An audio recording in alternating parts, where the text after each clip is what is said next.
15절 이로 말미암아 주 예수 안에서 너희 믿음과 모든 성도들을 향한 사랑을 나도 듣고 내가 기도할 때에 기억하며 너희로 말미암아 감사하기를 그치지 아니하고.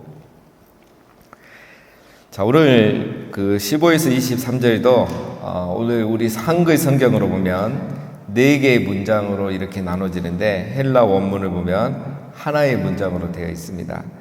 자, 내용은 뭐냐면 어제 우리가 하늘에 속한 신령한 복이 4가지가 있다고 그랬죠. 창세전에 선택받은 것, 하나님의 자녀로 입양하도록 예정하신 것, 그리고 그리스도의 피로 말미암아 죄사함을 받은 것, 그 다음 4번째가 하나님의 비밀을 알게 하신 것, 만물을 통일케 하신 거라 그랬죠.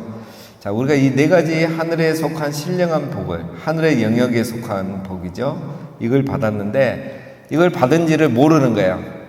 그냥 구원받은 거, 제사함 받은 거 말이지. 자, 그래서 이것을 깨달아야 된다. 자, 이게 오늘의 내용인데, 자, 그러나 우리 인간의 지혜로는 이걸 깨달을 수가 없어요. 그래서 뭐가 필요하냐? 지혜와 계시의 영이 필요한 겁니다.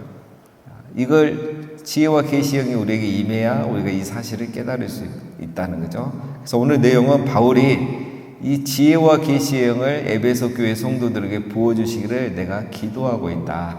자, 이거를 오늘 본문에서 말하고 있습니다. 그래서 이 지혜 계시의 영이 임하고 우리가 이걸 깨닫게 되면 하나님의 영광을 찬송하게 된다. 자, 오늘 이 본문의 내용이 전체적으로 이겁니다. 자, 먼저 15, 16절은 먼저 감사의 내용이 나오고 있는 거죠.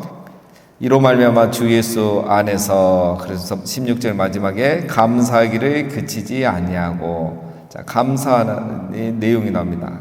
15, 16절에 감사하는 이유는 2가지죠. 에베소 교회 성도들의 믿음과 사랑에 대한 소식을 들었다는 거예요. 에베소 교회 성도들이 믿음으로 잘 성장하고 그리고 성도들 간에 서로 사랑으로 교제하는 이 반가운 소식을 들은 겁니다. 자, 그래서 나는 너희를 위해서 기도할 때마다 하나님께 감사한다. 여러분, 건강한 신앙은 바로 이 믿음과 사랑, 이 2가지가 있는 것입니다. 믿음은 좋은데 사랑이 없다? 그것도 아니죠. 사랑은 하는데 별로 믿음이 없다, 이것도 아닙니다. 참 믿음은 믿음과 사랑이 이렇게 같이 나타나는 겁니다. 여러분, 목회자에게 가장 기쁜 일은 뭐겠습니까? 바로 이거죠. 지난 토요일날 우리 부부 청년회 간담회를 했는데 그 질문 중에 하나가 목회하면서 가장 기쁠 때는 언제십니까? 입니다. 목회자에게 가장 기쁠 때는 똑같은 거죠. 오늘 바울도 마찬가지거죠. 모든 목회자들은 같죠. 새 가족이 믿음을 갖게 되었을 때, 그렇죠? 그리고 기신자가 믿음으로 변화되기 시작할 때, 그래서 말씀이 눈이 열릴 때, 그래서 말씀을 너무너무 사모하고 성경을 보는 눈이 열리고, 그래서 성경이 정말 꿀보다 더 달다는 그런 고백을 이제 스스로 하게 될 때, 그래서 이제 제가 이런 새벽기도의 설교를 매일 이제 제 개인 유튜브에 이렇게 올리는데, 하루 빠지면은 왜 오늘은 안 왔느냐, 안 올라오느냐, 이렇게 막 찾는 분들이 있어요. 그런 분들이 이제 말씀이 열렸다는 거거든요. 그런 이야기를 들을 때가 이제 가장 기쁘죠. 그리고 그런 성도들이 이제 서로 사랑으로 교제하고 모이면은 말씀을 나누고 이런 소식을 들을 때 가장 기쁜 겁니다. 지금 바울이 딱 그런 거예요. 에베소 교회 성도들이 믿음이 성장하고 성도 간의 사랑의 교제가 있다. 이 소리 들으니까 내가 너희를 위해서 기도할 때마다 먼저 하나님께 감사를 드린다. 이렇게 말하고 있는 겁니다. 자, 그리고 이제 17절부터 본론이 나옵니다.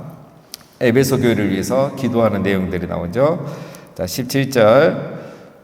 우리 주 예수 그리스도의 하나님 영광의 아버지께서 지혜와 계시의 영을 너희에게 주사 하나님을 알게 하시고 너희 마음의 눈을 밝히사 그의 부르심의 소망이 무엇이며 성도 안에서 그 기업의 영광의 풍성함이 무엇이며 그의 힘의 위력으로 역사하심을 따라 믿는 우리에게 베푸신 능력의 지극히 크심이 어떠한 것을 너희로 알게 하시기를 구하노라.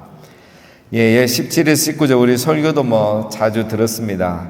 자, 바울이 에베소 교회 성도들을 위해서 기도하는 내용이 나오죠. 크게 세 가지를 기도하는데요. 자, 먼저는 보면은 지혜와 계시의 영을 너희에게 주시기를 기도한다. 이게 이제 메인 기도 제목이죠. 자, 여기서 지혜와 계시의 영이라는 것은 성령을 말합니다. 성령. 자, 그런데 이 성령은 어떤 성령의 은사를 주시기를 기도한다 이런 뜻은 아니에요. 그 다음에 어떤 예수 그리스도를 믿을 때에 우리 안에 임하시는 성령, 어떤 성령의 인치심 이런 것을 말하는 것도 아닙니다. 자, 19절 마지막에 보면 뭐죠? 너희로 알게 하시기를 구하노라. 그러니까 오늘 바울이 에베소 교회를 위해서 세 가지를 기도하는데요. 이 세 가지, 성도가 알아야 될 세 가지를 성령께서 깨닫게 해주시기를 원한다는 거죠. 그 말은 이 지혜와 계시의 영은 바로 이미 그들 안에 있는 성령께서 이 세 가지를 깨닫게 해주시기를 원한다 이런 이야기입니다. 왜냐하면 앞에서 제가 말씀드렸지만 하늘에 속한 이 복은 성령이 깨닫게 해주지만 알 수가 없죠. 그래서 오늘도 마찬가지입니다. 성령이 그것을 깨닫게 해주셔야 돼요. 자, 그러면 하나님을 아는 지식 가운데 우리 성도가 꼭 알아야 될 세 가지가 무엇이냐? 자, 17절에 여러분 보면은 하나님을 알게 하시고, 이거는 이제 번역이 이렇게 됐는데 헬라 원어를 보면 엔 크리스토스입니다. 그래서 그리스도를 아는 지식에서 란 그런 뜻입니다. 그의 지식 안에서. 그래서 그거는 아니고 이제 자, 세 가지 우리 성도가 꼭 알아야 될 세 가지가 있습니다. 바울이 이것을 위해서 기도하죠. 첫 번째 18절에 보면 그의 부르심의 소망이 무엇인가? 18절 앞에 보면 먼저 그 말이 있죠. 너희 마음의 눈을 밝히사. 자, 이것도 보니까 눈을 밝혀서 부르심의 소망을 알게 달라 이렇게 기도하는 것처럼 보이지만 실제적으로 그 문법을 보면 너희 마음의 눈이 이미 밝아졌으므로 이런 뜻입니다. 우리의 눈이 이미 밝아졌죠. 그래서 예수 그리스도를 진리를 알게 되고 믿게 된 거죠. 자, 이미 밝아졌기 때문에 이제 우리가 뭘 알아야 되느냐? 부르심의 소망을 알아야 된다는 거예요. 부르심의 소망. 여러분, 부르심의 소망이란 게 뭐냐? 우리 어떤 진로만을 말하는 게 아닙니다. 이거는 하늘에 속한 영역이죠. 자, 첫 번째 세 가지로 볼 수 있습니다. 개인적인 차원, 공동체적 차원, 그 다음에 우주적 차원 세 가지로 볼 수 있습니다. 그래서 개인적인 차원은 뭐겠습니까? 우리의 진정한 부르심의 소망은 뭡니까, 여러분? 하늘나라에서 기업을 얻는 거죠.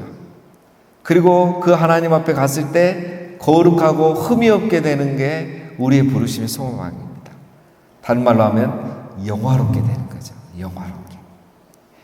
그 다음에 공동체적인 차원에서 부르심의 소망은 뭡니까? 우리 교회, 우리 나뿐만 아니라 우리 교회 모두가 거룩하고 흠이 없는 신부가 되는 것.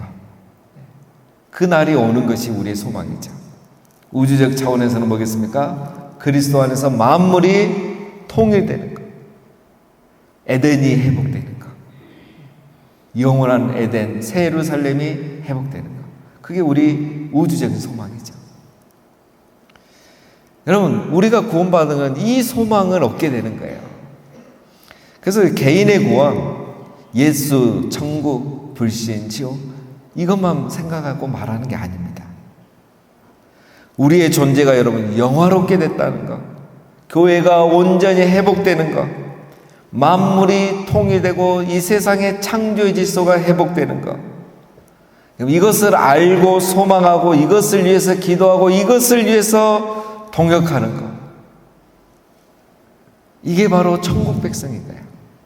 이것에 대한 눈이 열려야 된다는 거예요. 우리의 부르심의 소망이 이렇게 놀랍다는 것, 내 한 명 예수 믿고 죄 용서받고 천국 가, 이 차원이 아니라는 것.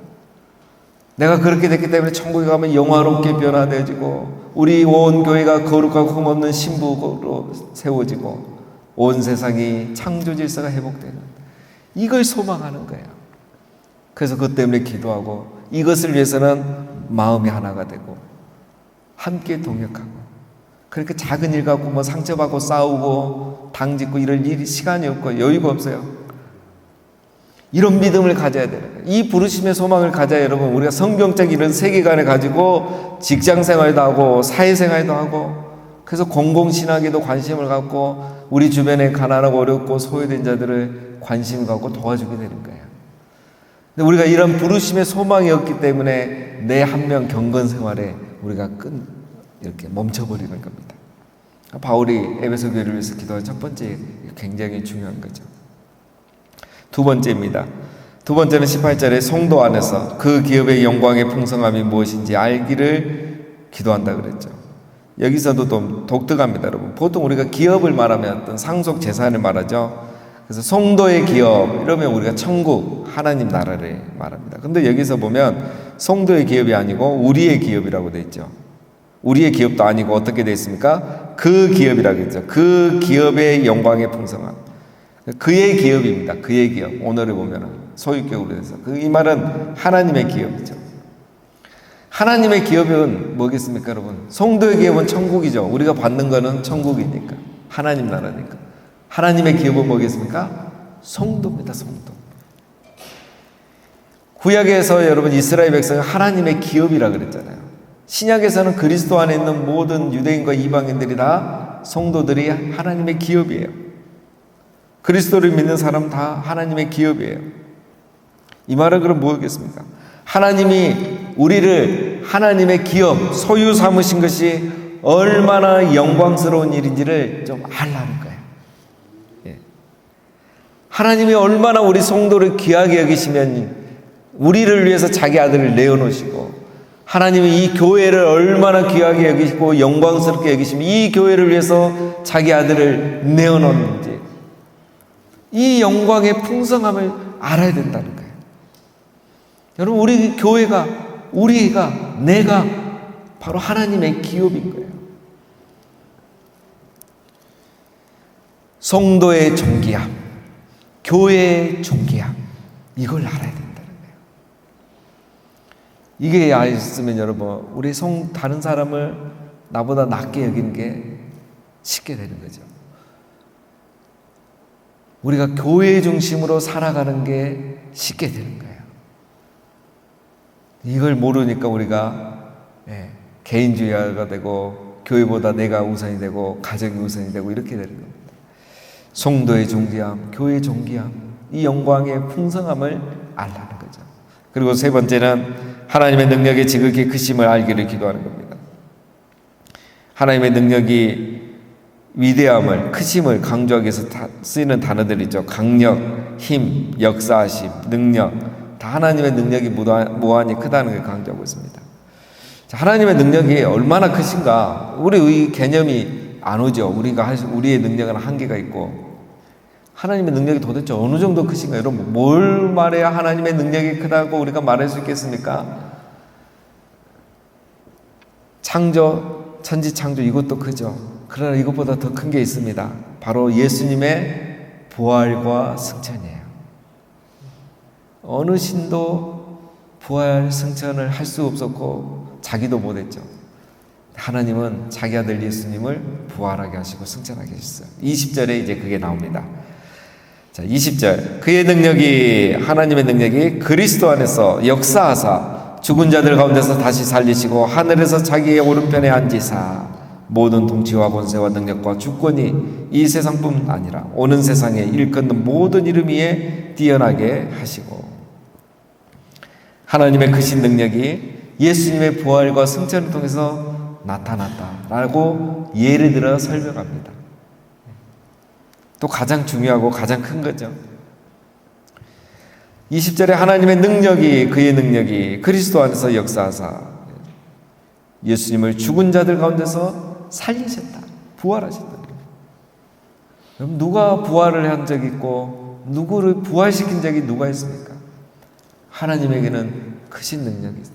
사망 권세를 이기고 부활시킬 수 있는 능력이 있다는 거예요. 부활로 끝난 게 아닙니다. 21절에 뭡니까? 모든 이름 위에 뛰어나게 하사 만물을 통치하게 하신다. 그래서 하나님의 능력이 뭘로 나타나냐? 예수님의 부활과 승천. 승천은 곧 만물을 통치하는 거죠. 이게 바로 하나님의 능력이라는 거예요. 여러분, 그렇다면 그 하나님의 크신 능력은 예수님 한 명으로 끝내겠습니까? 아니죠. 그 하나님의 크고 위대하신 능력은 오늘 우리 성도들까지 마지막 날에 부활하고 다시 천국으로 이렇게 데려가시는 그 능력으로 나타난다는 거예요. 그래서 예수님의 부활 소망을 바라보면 우리는 못 믿을 게 없는 거죠. 하나님 못하실 게 없는 거예요. 못 믿을 게 없는 거예요. 그래서 이 소망에, 부활 소망에 우리 성도는 모든 걸 다 이겨낼 수 있는 거죠. 마지막 22절, 또 본 만물을 그의 발 아래 복종하게 하시고 그를 만물 위에 교회의 머리로 삼으셨느니라. 교회는 그의 몸이니 만물 안에서 만물을 충만하게 하신 이의 충만함이니라. 이 본문을 보면 약간 이제 어색한 게 있습니다. 자, 조금만 보고 넘어가면, 자, 만물을 예수님의 발 아래 복종하게 하셨다 했는데 예수님을 만물 위에 교회의 머리로 삼으셨다 이렇게 돼 있죠. 그러니까 뭔가 보면 문장이 약간 어색합니다. 우리가 잘 아는 본문인데 교회의 머리 이렇게 돼 있는데 헬라어 원어를 보면은 그러니까 소유격이 아니죠. 그 간접 목적어입니다. 그러니까 교회의 머리가 아니고 테 에클레시아. 그래서 교회에게 이렇게 돼 있어요. 원어에 보면 교회에게. 그러니까 이거는 예수님을 만물 위에 계신 머리로 교회에게 주셨다 이 말입니다. 쉽게 설명하면 만물이 복종하고 경배할 만물의 머리가 되게 하셨다 이렇게 이해하시면 더 쉽습니다. 물론 예수님은 교회 머리십니다. 이거는 이제 골로새서에 보면 더 자세히 나와 있고요. 자, 만물의 머리라는 것은 만물이 복종해야 할 대상이 되게 하셨다는 거죠. 그럼 이제 21절하고 이렇게 연결이 되잖아요. 자연스럽게 이해가 됩니다. 자, 예수님은 누구신가? 하나님은 예수님을 어떻게 하셨습니까? 십자가에 죽으셨지만 부활하고 승천하심으로 만물을 통치하는 권세를 가지신 분, 만물의 머리가 되게 하셨다라는 겁니다. 자, 그러면 이제 이해가 되죠. 예수님이 만물의 머리가 되셨으니까 교회의 머리가 자동으로 되시는 거예요. 네, 그렇게 이해하시면 됩니다. 그래서 이제 23절에 나오는 게 교회는 그리스도의 몸이니라 이게 나오는 거죠. 예수님은 만물의 머리이시고 그렇기 때문에 예수님은 동시에 교회의 머리가 되시는 겁니다. 그리고 교회는 그리스도의 몸이 되는 거죠. 자, 그러면 이제 우리가 기억해야 될 것은 이제 교회는 그리스도의 몸이다 했을 때 여기에는 이제 크게 두 가지 의미가 있습니다. 첫 번째는 머리와 몸은 뗄 수가 없죠, 여러분. 우리의 몸과 몸이 따로 놀 수가 없잖아요. 항상 함께 한다는 거예요. 뗄 수 없는 관계다 이거예요. 교회와 그리스도는 뗄 수 없는 관계예요.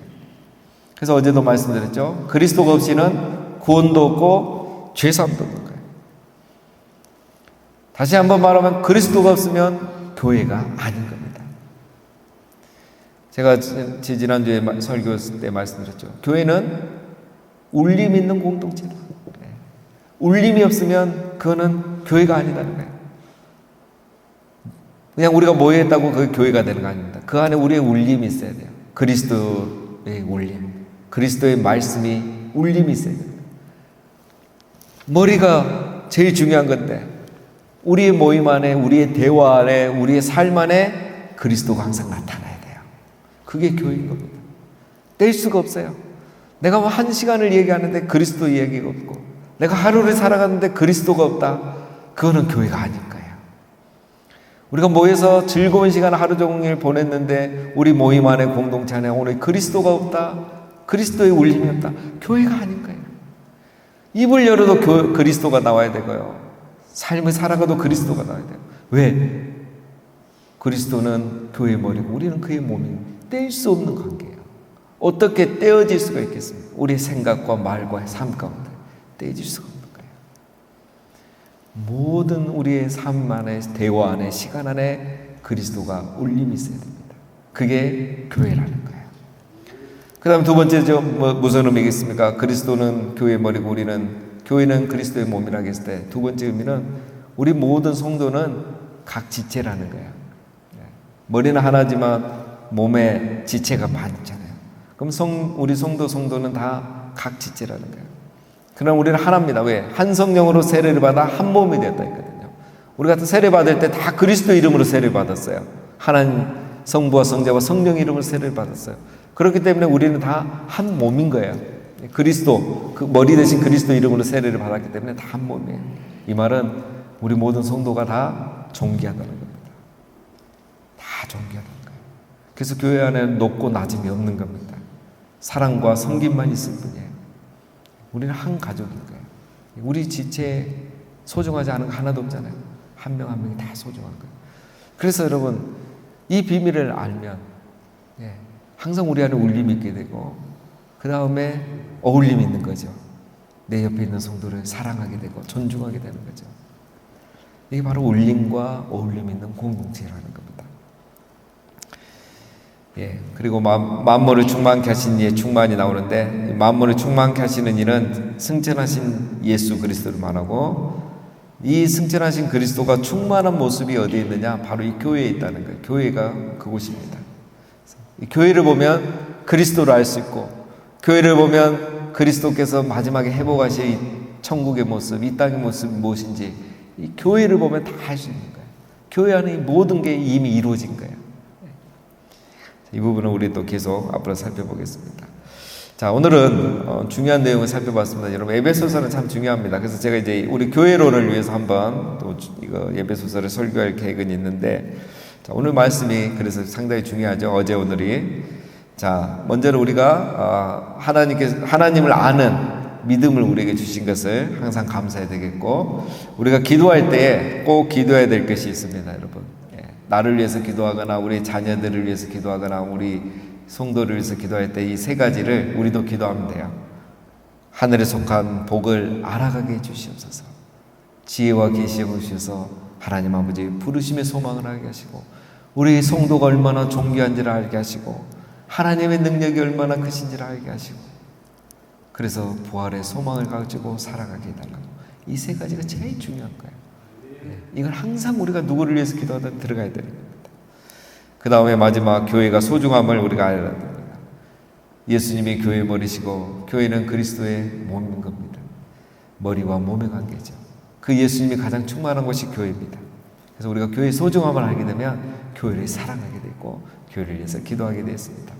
오늘 이 새벽에도 바울이 이것을 위해서 에베소 교회를 위해서 기도했고, 또 예수님도 하늘 보좌 우편에서 이것을 위해서 우리를 위해 기도하고 계십니다. 그래서 오늘 우리가 이런 것을 알아가게 되고, 또 그래서 하나님을 사랑하고 또 이웃을 사랑하고 또 교회를 사랑하게 되는 겁니다. 우리도 날마다 이것을 위해서, 우리 자신을 위해서, 또 우리 다른 성도들을 위해서, 우리 가족을 위해서 기도하시고, 정말 이 하나님의 풍성한 은혜가 우리 모두에게 있기를 주님의 이름으로 축원드립니다.